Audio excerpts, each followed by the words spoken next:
Peace be to you all. Assalamualaikum. It's Omar, physician associate, health educator, and endurance athlete. So this evening I'm going to talk to you guys about how to make a safe space for your patients. So if you are like me and you're a clinician, you obviously see patients. I see patients out of a doctor's office, and they've got varying degrees of issues. Most of the patients I see have got multiple morbidities, usually what I talked about before. So the big four: hypertension, diabetes, type 2 diabetes, hyperlipidemia, obesity, and other things along with those big four. So maybe something dealing with the heart, cardiovascular disease, some kind of or coronary artery disease, maybe chronic diseases that they've got. So I've got a lot on my plate when I'm dealing with these patients and trying to address their needs. Some of them may be quite reticent about talking about some of their healthcare issues. For instance, if I've got a patient with HIV, they may be worried about stigma against people with HIV. If they've got some type of mental health disorder, there's a stigma associated with that. And then certainly folks dealing with substance abuse, and that is a type of mental health disorder which receives stigma.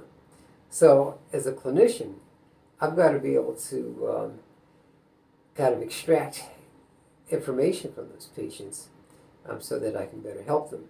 If they don't feel comfortable around me, they're going to be tight-lipped. They're not going to tell me what they're feeling, if they've how they got whatever disease they have.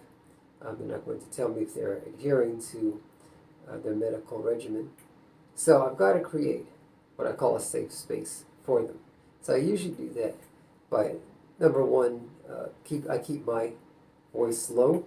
I don't wear my white coat. I've got my white coat on my door here, but I stopped wearing it because there's something called white coat hypertension, which turns out to be very real, but it's a psychological effect, in which a person's blood pressure can actually go up because they get nervous because here's somebody in a white coat. Well, the white coat often connotes authority, or authority in the form of judgment. I'm the clinician and I'm here to check your blood pressure or check on how you're doing. So I'm looking at all of your quantitative measures, your cholesterol level, and how fat you are, quote unquote. So you're almost in a way passing judgment on the person. And just being a human being, the person's going to be like, they're going to kind of tighten up and they're going to get nervous. So this is how I dress. The supervising physician with whom I work also just wears a suit, doesn't wear a white coat. But I think it kind of gives a less threatening feel or interaction when we're dealing with our patients. Something else I like to do is, if I'm asking a patient what they said, I'll say, okay, if I understand you correctly.